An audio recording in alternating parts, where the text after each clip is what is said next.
Sir మీరు అనవసరంగా వెనకేసుకొస్తున్నారు. ఎవరిని బాబాయ్? ఇంకేమన్నా సార్, ఓనర్ గారిని. ఆడి వల్ల సమోసాల సాఫీగా జరగాల్సిన జెండే గారి పెళ్లి జిలేబీలకి చిక్కుముళ్ళ తయారైంది. ఆడిని మీరు అసలు క్షమించకూడదు. అప్పుడు ఇప్పుడు ఎప్పుడో కలగన్నానే చలి.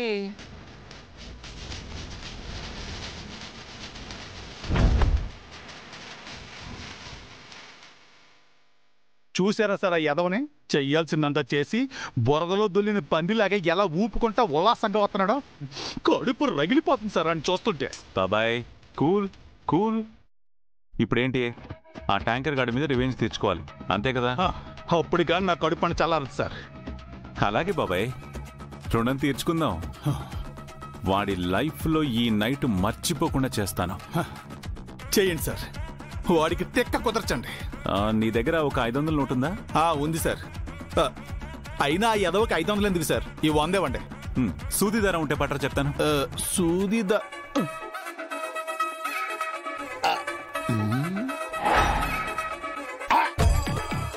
వీళ్ళేంటి కర్కటక దమనకుల్లాగా ఇక్కడే ఉన్నారు?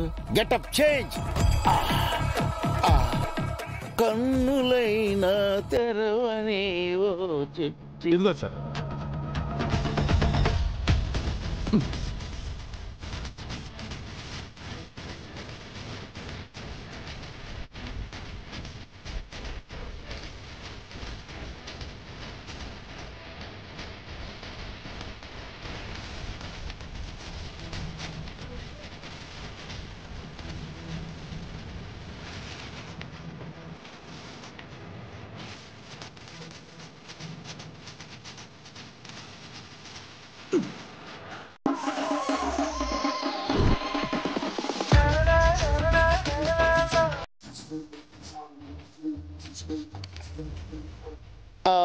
ఇక్కడ ఎవరైనా ఉన్నారా? ఉంటే దయచేసి నా గదికి దారి చూపించండి. ఎవరైనా ఉన్నారా? చూస్తారా సార్ వాడు ఓవర్ యాక్షన్? చూస్తున్నా. మనల్ని చూడగానే బాడీ లాంగ్వేజ్ కూడా మార్చేశాడు. వాడివి బాడీ షేప్లో మార్చేద్దాం బాబాయ్. చూపిస్తాం రా బాబాయ్, పద.